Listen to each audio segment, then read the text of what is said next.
नमस्कार। हमने आपको सुबह जातपुर मंडी से बताया था कि आज प्याज का क्या कुछ भाव रहा है, कैसा बाजार रहा है, कैसी गिराकी रही, कैसा माहौल रहा है। और देखिए शनिवार का दिन है, शनिवार को गिराकी में और मजबूती भी देखने को मिलती है। कैसी मजबूती है, कैसा इस समय बाजार चल रहा है, पूरी एक विस्तृत जानकारी देंगे। दोपहर होते होते क्या कुछ माहौल है, हमारे साथ किशन भैया है। किशन भैया नमस्कार। नमस्कार दीपक जी। सभी श्रोताओं को नमस्कार। और आज की जैसा कि हलचल, ग्राहकी, आवक, सभी पर चर्चा करेंगे। और सबसे पहले तो मौसम पे चर्चा कर लेते हैं दीपक जी। मौसम बढ़िया बना हुआ है 2-3 दिन से। थोड़ी सी हुमस है, बारिश बताई जा रही है लेकिन बारिश हो नहीं रही है। कल भी मौसम ठीक था और वैसे देखा जाए तो मौसम ठीक ही है, लेकिन थोड़ा सा गर्मी की वजह से हुमस बनी हुई है। लेकिन बहुत ज़्यादा मौसम गर्म नहीं है। और आवक की बात कर ली जाए, उम्मीद से कम आवक। जैसा कि शनिवार को उम्मीद जताई जा रही थी कि 55 गाड़ी के आसपास, लेकिन 46 गाड़ी की आवक है ताजी। और कल 48 गाड़ी, कल सेल काफ़ी अच्छी थी, जबकि उम्मीद यही जताई जा रही थी कि 40-45 या 40-42 गाड़ी बिकेंगी, लेकिन 5-7 गाड़ी कल उम्मीद से ज़्यादा सेल हुई। और 46 गाड़ी में शर्मा जी जो आज ताजी आवक है उसमें पूना एरिया ने अपना झंडा लहराया हुआ है। पूना एरिया के जो है ना परचम लहराए हुए। पूना एरिया की 25 गाड़ी है। अब देखो 25 गाड़ी सिर्फ पूना एरिया से, टोटल 46, यानी आधे से भी ज्यादा आवक पूना एरिया से। 25 गाड़ी पूना एरिया से है, 12 गाड़ी एमपी एरिया से है। और राजस्थान की आवक, क्योंकि राजस्थान का एक दिन का रास्ता होता है, इसलिए आवक एक दिन में ही कम हो जाती है और एक दिन में ही 5-7 गाड़ी बढ़ जाती है। कारण कल राजस्थान से लोडिंग माल ज्यादा नहीं हुए। और राजस्थान से ना ज्यादा लोडिंग का कारण इस साल शर्मा जी, सबसे बड़ा कारण क्या है? एक तो राजस्थान में जिनके पास भी स्टॉक है वो पिछले साल से आधा है, ये तो मान के चलो। और दूसरा अभी 3 महीने पड़े हुए हैं 2.5-3 महीने नई फसल आने में समय है। और तीसरा ये कि नई फसल कैसी आती है। अभी फसल थोड़ा सा लेट भी बता रहे हैं, जैसा कि पिछली वीडियो में हम चर्चा कर रहे थे। और उसके अलावा राजस्थान के कुछ किसान भाई या व्यापारी भाई दिल्ली को ना देख के छोटी मंडियों में भी मालो उनको गुड़ा। भाव ठीक मिलता है। जो आसपास की छोटी मंडियां हैं वहां भी आजकल सबसे बड़ी अच्छी बात क्या हो गई है किसान भाइयों के लिए या व्यापारी भाइयों के लिए, छोटी गाड़ियां बहुत हो गई हैं। कुछ समय पीछे हम चले जाएं तो गाड़ियां गिनी चुनी होती थी और बड़ी गाड़ियां होती थी। और जो वो कहते थे कि भाई दिल्ली जाना है या बड़ी स्टेशनों पे जाती थी। लेकिन अब कुछ समय से छोटी गाड़ी होती है अगर किसान चाहता है 40 कट्टा 50 कट्टा भेजना भी छोटी मंडी में, तो वो साधन उनको मिल जाता है। 80 कट्टे का भी साधन मिल जाता है, 100 कट्टे का भी, 150 कट्टे का, जिस हिसाब से किसान भाई या व्यापारी भाई चाहता है ना, उस हिसाब की उनको गाड़ियां मिल जाती हैं। और वो छोटी मंडियों में भेजकर अपना पैसा बना ले। बना रहे हैं। और देखा जाए तो कल परसों भी मेरे पास एक किसान भाई कह रहा था कि छोटी मंडी में भेजा था दिल्ली से 1 रुपया ज़्यादा बिका, पक्का बिका होगा। और सही बात है, बिका होगा ज़्यादा। लेकिन कुछ ये भी कारण है राजस्थान के इधर आवक कम होने का, कि वो छोटी मंडियों में भी माल छोटी गाड़ियों के द्वारा भेजा जा रहा है। क्योंकि होता क्या है कि स्टॉक बहुत ज़्यादा रहता है ना उनके पास, तो फिर तो इधर दिल्ली आना ही आना है। फिर उनके पास और कोई जरिया नहीं है। जरिया नहीं है। तो अब क्या होता है, स्टॉक लिमिट में है। उनको ये भी ध्यान में रखा जा रहा है कि मतलब ये हमने 3 महीने चलाना है, 2.5 महीने क्वालिटी। चलाना है, क्वालिटी। और अब जिनको 2.5-3 महीने चलाना है, यही एमपी में भी, एमपी की भी बात कर लें एमपी में इधर कम आने का कारण क्या है?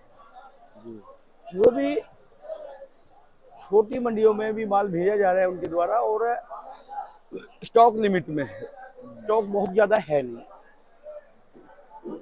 और 4 गाड़ी नासिक एरिया से है। जी जबकि पहले देखने में ये आता था, इन दिनों की अगर रिकॉर्ड उठा के देखें पिछले सालों का, 2 साल का ही रिकॉर्ड, एमपी ज्यादा होता था और उसके बाद फिर राजस्थान, और चंद गाड़ियां होती थी पुणे एरिया से और या नासिक एरिया से, महाराष्ट्र एरिया से, और नासिक की ज्यादा होती थी, पुणे की कम होती थी। लेकिन इस बार लगातार पुणे एरिया का माल काफी आ रहा है। और जो अगर भाव की चर्चा करें तो भाव लगभग देखा जाए तो पिछले 3-4 दिनों से सामान्य चल रहा है, बराबर सा ही चल रहा है, कोई मतलब ज्यादा उतार चढ़ाव है नहीं। नहीं है। क्वालिटी को लेकर जो है ना, क्वालिटी कोई अच्छी आ जाती है वो ऊपर बिक जाती है, और कोई क्वालिटी कोई अच्छी हल्की आ जाती है वो रुपए नीचे भी बिक जाती है। जैसे अगर पुणे एरिया की बात करें तो पुणे एरिया के माल की भाव की बात करी जाए तो 25 रुपए से लेके और 27-28 रुपए तक देखा जाए तो 24 से 29 का भाव है पुणे एरिया का जो प्याज का। लेकिन ज्यादातर माल 26-27, 27.5, यानी 1030-40 से लेके और 1100 के अंदर, यानी 26 से 27 के बीच में ज्यादातर माल बिक रहे हैं। अच्छे माल हैं, कोई सुपर लाट है, चंद लाट होते हैं वो 28-29 तो कोई एक आध लाट ही जाता है, और जो थोड़े से हल्के हैं वो मतलब वही 24-23 पे भी आ जाते हैं जिनमें धागे की शिकायत है। इसमें जो उल्टा आ रहा है वो शर्मा जी कोई समझो, गुलटे की क्वालिटी पे भी डिपेंड रहता है। 18 रुपए से तेल लेके थे और 22-22.5 रुपए तक, 23 रुपए तक, मतलब गुलटे की क्वालिटी पे डिपेंड है, ये भाव चल रहा है। और एमपी की बात कर लिया है शर्मा जी, तो एमपी का भी भाव अगर देखा जाए तो 800 से 1100 का है, लेकिन ज्यादातर एमपी के माल 23 रुपए से लेके और 25-26, ज्यादातर माल 23-24-25 ज्यादा माल बिक रहे हैं। और राजस्थान की बात कर ली जाए तो राजस्थान भी 800 से 1000 रुपए का रेट है, और इसमें राजस्थान में कोई हल्की क्वालिटी आ जाती है, रुपया कम भी बिक जाती है, और बढ़िया ज्यादा बढ़िया क्वालिटी आ जाती है, कोई कोई एक आध गाड़ी बहुत बढ़िया आ जाती है, वो समझो कि पूना के मुकाबले से है, वो 1000 से ऊपर भी चली जाती है, 1040-50। तो ये पोजीशन तो चल रही है। और नासिक की बात कर ली जाए, नासिक भी समझो 24-25-26, ज्यादातर हल्के हैं, वो रुपया कम भी है और बढ़िया है, कोई रुपया ऊपर भी। ये कुल मिला के पोजीशन देखी जाए। किशन भैया, अगर हम बात करें कुछ जो नेफेड एनसीसीएफ की खरीदारी है उससे कुछ दम आया है बाजारों में, या उसके खरीदारी से उसकी बातों से कुछ नहीं है? शर्मा जी इस बार तो नेफड या एनसीसीएफ कुछ मतलब समझ से बाहर ही है देखा जाए तो। अभी भी आज सुनने में आ रहा है कि कुछ रेट उन्होंने, जो हल्की क्वालिटी है 18 रुपए 75 पैसे, और कोई बढ़िया क्वालिटी है उसका 21 रुपए, लेकिन कम है रेट। जी आम जो व्यापारी उठा रहे हैं वहां से उससे कम है रेट, तो मेरे ख्याल ये रेट सही नहीं है। बाजार में चलेंगे नहीं। ये तो उन्होंने थोड़ा सा मतलब, पहले ज्यादा कम रेट था, अब थोड़ा कम है, मतलब रेट कम थोड़ा है, सा कम रह गया है। हाँ थोड़ी सी मतलब डिस्टेंस। अब भी मेरे हिसाब से उनको रेट जो है ना, क्वालिटी वाइज तो ठीक है कि क्वालिटी वाइज होना चाहिए रेट, लेकिन जो अगर उन्होंने 1875 किया है हल्की क्वालिटी का शायद, तो हल्की क्वालिटी का भी रेट जो है ना उनको मेरे हिसाब से 1975, यानी 20 रुपये, 19-20 रुपये के आसपास, 20 से स्टार्टिंग करनी हाँ 20 रुपये के आसपास निकालना चाहिए। और बढ़िया क्वालिटी है जो उन्होंने क्या रेट किया है उसमें भी 1-2 रुपये बढ़ाने चाहिए जो भी। दरअसल मुझे पता क्या लग रहा है, इस समय सिर्फ नेफेड एनसीसीएफ जो है ना, वो ये चाह रहा है कि बाजारों में थोड़ा सा कम रेट दिखा के जी जो है ये कोशिश की जाए कि भाई बाजारों में भाव कम हो जाए। हाँ बिल्कुल, आपकी बात बिल्कुल सही है, लेकिन मैं तो ये समझता हूँ कि इस साल तो माल बहुत ज्यादा कोई खरीदने की जरूरत नहीं है। और अगर कहीं पहले भी हम चर्चा कर रहे थे, अगर थोड़ा बहुत भाव किसान को अगर मिल रहा है तो 2 साल बहुत नुकसान किया है किसान ने।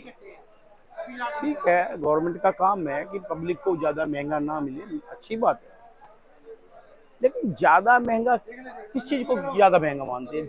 ज्यादा महंगा होता है कोई मतलब 70-80 रुपए किलो या 100 रुपए किलो, इतना महंगा तो कोई है नहीं। मतलब 50-60 रुपए किलो तो पब्लिक आम खा सकती है। अगर जब तक 50-60 रुपए किलो जाता है ना, तब तक तो गवर्नमेंट ना ही आए इसके अंदर। एक कोई बहुत ज्यादा नहीं है रेट ये, जी क्योंकि हर चीज महंगी खाने की पब्लिक को तो कोई दिक्कत नहीं है। किशन भैया 2010-11 में मुझे याद है कि प्याज 100 रुपए तक भी पहुंची थी, 105-10 रुपए। जी जी उस बिल्कुल। समय भी लोगों ने खाया था, और अब तो आप देखो 16-17 साल बाद महंगाई बढ़ी है। मैं तो अभी पिछली वीडियो में भी चर्चा कर रहा था, और जो है ना, हम जैसे चर्चा करते हैं तो हमारे किसान भाई व्यापारी भाइयों को सपोर्ट करनी चाहिए। जो हम चर्चा करते हैं उसमें कमेंट्स के जरिए भी बताना चाहिए कि हम जो बात चर्चा करते हैं वो सही है या गलत है या जो भी, तो ताकि हम अपनी प्रतिक्रिया दें। जो अपनी प्रतिक्रिया दें, और हम जो हम वो चाहते हैं उस चीज़ को आगे और आगे बढ़ाएं, आगे बढ़ाएं, थोड़ा शेयर करें। थोड़ा सा आगे शेयर करें। क्योंकि हम जो कह रहे हैं कि 40-50 रुपए किलो इन दिनों में, और आगे आने वाला टाइम जो होता है अगस्त सितंबर, 50-60 रुपए किलो, ये भाव पब्लिक इसमें कुछ नहीं कहे। ये तो आपस में थोड़े से राजनीतिक वो आ जाती है, पक्ष विपक्ष की बात आ जाती है, जो विपक्ष ज्यादा मुद्दे उठाने लग जाता है। कोई भी पार्टी विपक्ष में कोई पार्टी हो, हम किसी पार्टी के पक्ष में उसको नहीं मुद्दा कह बन रहे। जाता है जी, वो जो थोड़ा सा पार्टी वो मुद्दा पक्ष के बना विरोध लेती में है। बोलने लग हाँ, जाते वो हैं। उसके विरोध में बोलने लगे। लेकिन ऐसा विपक्ष को नहीं करना चाहिए। हम पिछली वीडियो में भी चर्चा कर रहे थे, आज भी चर्चा कर रहे हैं, और आगे भी चर्चा करते रहेंगे। सही क्योंकि बात है। देखो, एक बार चर्चा करेंगे, दूसरी बार करेंगे, तीसरी बार करेंगे, कहीं ना कहीं तो असर विपक्ष पड़ता है के जी। कानों में भी ये बात इतने पहुंचेगी, हजारों लोग देखते और हैं। विपक्ष को भी चाहिए किसान के हित की बात करें, मतलब विरोध की बात ना करें, ताकि हमारा जो देश का जीवित रहे। किसान है वो जिंदा रहे, वो खुशहाल रहे। अगर जैसे पिछले साल 2 साल गए हैं, अगर ये हालात ऐसे रह जाएं तो किसान ये बिजाई करना बंद कर देगा, बंद कर देगा जी। किसान नुकसान में जाएगा। कब तक सहन बर्दाश्त करेगा? लेकिन इस बात को हम पीछे भी उठाया, आज भी उठा रहे हैं, आगे भी उठाते रहेंगे। इसके बारे में कोई भी विपक्ष हो, उसको मतलब किसान के हित की ही बात करनी चाहिए। तो ये मेरा तो ये मानना है। अच्छा किशन भैया, अभी क्वालिटी क्या कह रही है, और ये जो हल्की क्वालिटी कब तक जो है चलेगी? ना, 50% हमारी एवरेज क्वालिटी आ रही है, और 25-30% हमारी जो हल्की क्वालिटी आ रही है, और 15 से 20% क्वालिटी जो बढ़िया क्वालिटी आ रही है। और ये रेशो अभी बना हुआ है, लेकिन आने वाले टाइम में अच्छी क्वालिटी में थोड़ी सी बढ़ोतरी होगी। जो किसान भाई रोका हुआ है बढ़िया माल, तो उसकी में बढ़ोतरी होगी। एवरेज क्वालिटी, हल्की क्वालिटी धीरे धीरे कम होती जाएगी। लेकिन ये जो बरसातें आती हैं, तो उस टाइम जिनके पास थोड़ा सा अरेंज नहीं होता, या थोड़े से मतलब बरसातों में हुमस में गर्मी में कमजोर माल होते जाते हैं, वो खराब हो जाते हैं, तो भंडारण की सुविधा नहीं हाँ, होती। वो सुविधा नहीं होती। तो वो तो हल्की क्वालिटी आएगी ही आएगी। उस पर किसान भाई व्यापारी भाई को ध्यान देना चाहिए, उसके बारे में मतलब जल्दी निकालें उसको, माल को रोके नहीं। और एक और बात मैं बता रहा हूँ शर्मा जी आज आपको, जी आपके माध्यम से सब किसान भाई व्यापारी भाइयों को, प्याज का रेट जो चल रहा है, और आने वाला टाइम भी मतलब कोई घबराए ना, सही रहेगा। लेकिन प्याज को जिसके पास पड़ा है, वो धीरे धीरे उसका रेशो बना के बेचता भी जाए। सारा प्याज रोक के भी नहीं बैठना, और एकदम मंडियों को भी नहीं भरना। भाव मिलेगा, आज का भी मिलेगा, आने वाले दिनों का मिले, और आगे तेजी आती है तो वो भी मिलेगा। लेकिन प्याज को धीरे धीरे रेशो के हिसाब से, जिसके पास 1000 कट्टा है वो अपना सिस्टम बना ले, और माल को धीरे धीरे निकाले, और एकदम से मंडियां नहीं भरनी। मतलब इसमें कोई मतलब आने वाला टाइम कोई दिक्कत वाली बात है नहीं। जी। और ये भी कह दो भैया, 1-2 रुपए की टूट में घबराना भी नहीं है। शर्मा, ये तो नेचर बाजार है। टूटेगा जब भी बनेगा। बाजार बढ़ेगा, 3 रुपए तो एक टूटेगा, 4 बढ़ेगा तो 1-1.5 टूटेगा। ये तो आवकों पे डिपेंड रहेगा यहाँ भी, और पीछे की मार्केटें भी है। पीछे भी अगर मार्केटों में अगर थोड़ी सी तेजी बनती है, किसान भाई लाते हैं, थोड़ा सा 1-2-3 रुपए बढ़ता है, ये तो ये नेचर है, ये चलता रहेगा। लेकिन घबराने वाली भी 1-आध रुपए की कभी अगर मंदा तेजी होती है तो घबराने वाली कोई बात नहीं है, बाकी डिमांड बनी रहेगी। बनी रहेगी और भाव चलता रहेगा। अच्छा भैया, अभी डिमांड में कुछ फर्क आया है कुछ दिन में? डिमांड ठीक है शर्मा जी। और आने वाले देखो, अभी ये स्कूल खुले हैं ना, हाँ। पहले क्या होता था छुट्टियों में ना, मेरे को लगता है 20% तो बाहर एक घूमने के लिए गए हुए थे, 15-20% का ही फिर वो बहुत मिड डे मील बंद हो जाता है। हाँ, वो कुछ स्कूल के जो कैंटीन वगैरह जैसे आप बता रहे, तो मतलब वो ये भी खुल गए हैं, हर चीज खुल गई है। मेरे हिसाब से 5 से 7-8 गाड़ी तक की जो सेल है ना बढ़ जाएगी, और 5-7 गाड़ी की रोज की सेल अगर बढ़ जाती है, इससे बहुत फर्क पड़ जाता है। और एक और बात मैं आपको बता रहा था, कुछ मैं देखता हूँ इसमें चैनल्स में आता है, फोटो किसी की लगा देते हैं और अंदर खोल के देखते हैं तो वीडियो कोई होती है। अच्छा, तो ऐसा ऐसा भी भी है? कुछ चल रहा है। तो अच्छा जी। उन वीडियो जो बनाते हैं उनसे भी थोड़ा सा मतलब, अगर वो भी अगर वीडियो देते हैं तो उनको जानकारी वही देनी चाहिए जो जानकारी होती है। सही बात है। तो इस चीज से भी थोड़ा सा सावधान रहना चाहिए, तो किशन भैया बहुत बहुत धन्यवाद क्योंकि आपका। फोटो किसी की लगी होती है और नीचे लिख देते हैं 80 रुपए अच्छा, की। फोटो किसी की भी लगी, तो इन चीजों से थोड़ा सा मतलब तो ये तो ऐसा नहीं करना चाहिए। थोड़ा सा ना दर्शकों को भी सतर्क रहना जरूरी है। दर्शकों को भी सोचना चाहिए, उनको वो मतलब ये सोचे कि भाई जब अभी भाव चल रहा और फिर है। क्या होता है, लिखा कुछ होता है और अगर वीडियो खोलते हैं तो फिर रिपोर्ट कुछ और आती मैं वही चीज कह रहा हूँ कि जैसे अब मान लो उस पर लिखा है कि भाव 80 रुपए हो गया, तो लोगों को ये थोड़ा ध्यान रखना चाहिए कि यार कल तक भाव जो है 28-30 था, तो एक ही रात में 80 कैसे हो गया। है। वो क्या होता है शर्मा जी, वो अपने व्यूअर बनाने के लिए, वो अंदर खबर में ऐसी नहीं होती, हाँ। अंदर कुछ भी और एक्स्ट्रा अलग से खबर होती है। लिखा कुछ होता है ऊपर, अंदर खोल के गलत देखा गाइड करने के लिए, गलत, हाँ मतलब उनको ये तेरे से व्यूज आ जाए, हम यूज आए हैं बस, ऐसा होता है। समझ गया मतलब जी। इन चीजों से थोड़ा सा सावधान बच के रहना चाहिए। जी। तो किशन भैया बहुत बहुत धन्यवाद। एक बार कॉन्टेक्ट नंबर फर्म का नाम। शर्मा मोबाइल नंबर 9312241762, सूर्य ट्रेडिंग कंपनी 1158 आजादपुर से। अच्छा भैया, थोड़ा सा फर्क बताओ सुबह और दोपहर के बाजारों में, आज क्या फर्क सुबह में और दोपहर में, ये बताओ। शर्मा ये दिवाली तो अच्छी है, दोनों इस टाइम समय भी अच्छी है, और सुबह से ही चल ही रही है, आप देख रहे हैं आपको सुबह भी। कुछ ज्यादा रही होगी। शर्मा ये सुबह भी ठीक थी और अब भी चल रही है, मतलब बराबर चल रही है। और ग्राहक की ये समझ लो कि कल 48 गाड़ी बिकी है शुक्रवार के, फ्राइडे के होते हुए, नहीं तो फ्राइडे को और सैटरडे को सेल अच्छी रहती है हमारी। कल कल से मतलब 5-7 गाड़ी ज्यादा ही बिकेंगी। आज अगर 88 गाड़ी है तो मेरे हिसाब से 60 गाड़ी के लगभग 55-60 से 60 गाड़ी बिकेगा। अगर 60 गाड़ी बिक जाती है तो बहुत अच्छी सेल मानी जाएगी। और फिर कितना बैलेंस बचेगा, 28-30 गाड़ी। अगर 30 गाड़ी बैलेंस बचता है, और सोमवार को भी बहुत ज्यादा मुझे किसान बहुत सही चल रहा है, जिस हिसाब से निकाल रहे हैं बहुत सही चल रहा है। भाव भी मतलब अगर सही चलेगा, मंडियां नहीं भरेंगे तो धीरे धीरे भाव मिलेगा। और बाकी तो जैसा कि चर्चा कर ही चुके हैं। जी जी। तो किशन भैया बहुत बहुत धन्यवाद। एक बार कॉन्टेक्ट नंबर फर्म का सर नाम। भाई मोबाइल नंबर 9312241762, सूर्य ट्रेडिंग कंपनी 1158 आजादपुर से। पुनः धन्यवाद जी। जी। तो चलिए ये देखिए भाई साहब का बोर्ड है, ये देखिए नंबर ठीक से आप इसको स्क्रीनशॉट लीजिए बोर्ड का। Suraj trading company, Pratap trading company 1158। और आप गुलशन भैया को फोन कीजिए, गुलशन भैया बैठे हुए हैं देखिए, और चाहे किशन भैया को फोन कीजिए, और कोई भी राय मशवरा इनसे लीजिए, कोई भी बात कीजिए। आप ग्राहक हैं, आप व्यापारी हैं, आप किसान हैं, आप नया बिजनेस करना चाहते हैं, जी भैया, तो आप जो है कौन सा वो भाई साहब को कॉल कर लीजिएगा। एवरी टाइम इनसे आपको सही जानकारी मिलेगी, पूरा समर्थन मिलेगा।